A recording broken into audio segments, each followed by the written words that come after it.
অর্ধেক আমরা মাত্র 4 বছরের শিশু।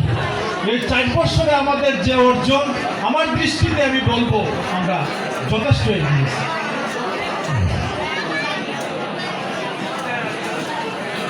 আমরা সংগঠন সৃষ্টির পর থেকে, সংগঠন সৃষ্টির পর হওয়ার সাথে সাথে বিভিন্ন জেলা উপজেলায় যখন আমাদের কমিটি গঠনের কার্যক্রম চলছিল, তখন অন্ততপক্ষে একজন গরিব দরিদ্র ব্রাহ্মণ মারা যাওয়ার পরে ওনার অন্ত্যেষ্টিক্রিয়া এবং শ্রাদ্ধাদির ব্যাপারে কেউগুলো চিন্তা করতে হয় নাই।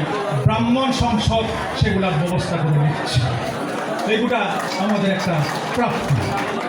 আমরা আর্থিক অসচ্ছল কন্যাদায়গ্রস্ত পিতাদেরকে একটু হলেও, একটা আইটেম হলেও দেওয়ার ব্যবস্থা আমরা গ্রহণ করতে পারছি, একমাত্র কারণ আমরা ব্রাহ্মণ সংসদ নামে একটি সংগঠন প্রতিষ্ঠা করতে আমরা পেরেছি। সারা বিশ্ব যখন মহামারী করোনা আক্রান্ত হলো, তখন ব্রাহ্মণদের জন্য ত্রাণ নেওয়া ছিল একটা লজ্জাজনক ব্যাপার। দরিদ্র ব্রাহ্মণ অনেকেই আছে। আমার সাতক্ষীরা বেল্টের সম্মানিত 2 জন লিডার আমার মঞ্চে উপস্থিত আছেন। অ্যাডভোকেট শরৎ চ্যাটার্জি বাপা মহোদয়, উনিও বলতে পারবেন ভালো। ওনার এলাকায় একটা বেল্টে তালা উপজেলায়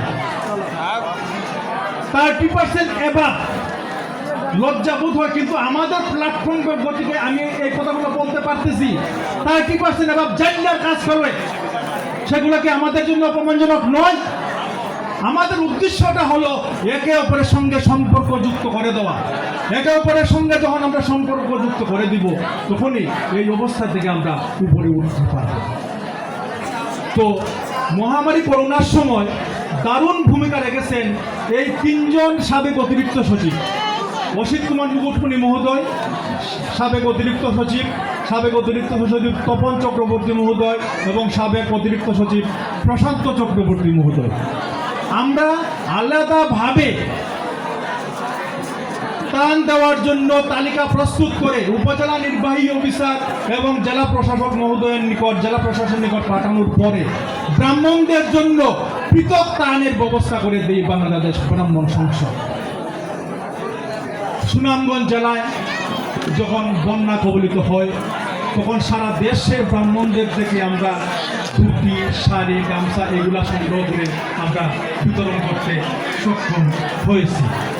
রংপুর জেলায় যখন সাম্প্রদায়িক দাঙ্গা হয়, তখন নরসিংদী জেলার উদ্যোগে ব্যাপকভাবে আমরা ত্রাণ সহায়তা আমরা করতে পেরেছি।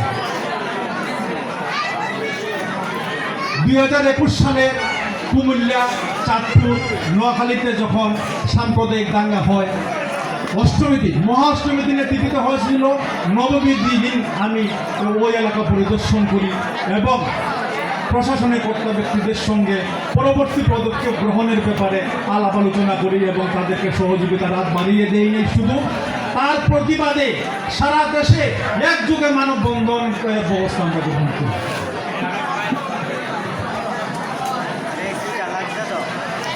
সর্বশেষ দুঃখিত, এর মধ্যে পঞ্চগড় জেলায়